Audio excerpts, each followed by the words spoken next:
লোকটা ফুটন্ত চা নিয়ে ডাক্তারবাবুকে ধাক্কা মারবে মনে হচ্ছে।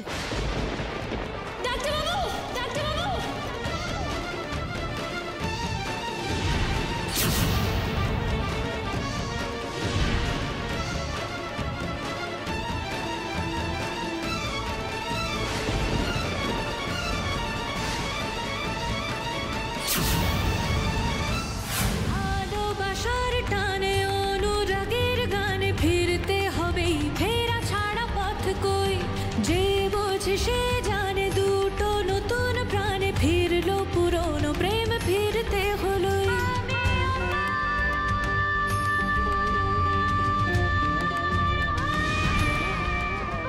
আচ্ছা তোরা ঠিক আছিস তো?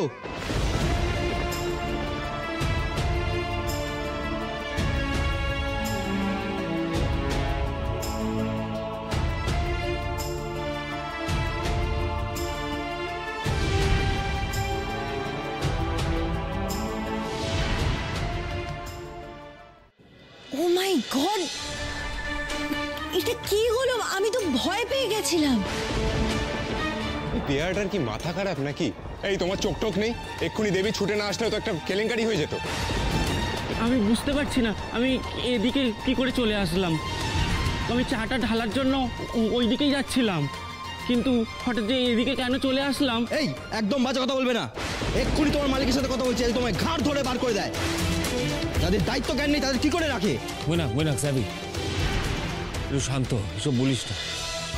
এটা একটা অ্যাক্সিডেন্ট ছিল, ইচ্ছে করে করিনি ও।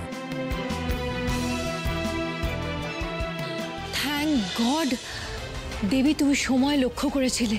অনিকেত, আই ইউ ওকে না? Thank you Devi, thank you. Thank you Devi, তুমি আগে আমাকে বাঁচিয়েছিলে, আজ আবার বাঁচালে। বারবার কিছু ঘটলে তুমি কেন ছুটে আসো? তুমি কি করে বুঝে যাও? হে মা কমলা কামিনী, তুমি এভাবেই সহায় থেকো। আমি যেন ডাক্তারবাবুর সব বিপদে এইভাবেই ঢাল হয়ে দাঁড়াতে পারি। কিন্তু কে যেন তখন দেখেছিল, আমি পিছন ফিরে না তাকালে ঘটনাটা দেখতে পেতাম না।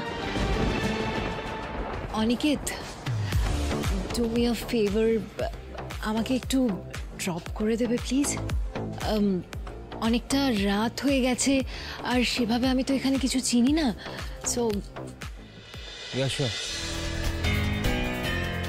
মৈনাক সাবি, তোরা প্লিজ মোহিনীকে একটু ড্রপ করে দে। আমাকে দেবীর বন্দোবস্ত করতে হবে। Yes, sure.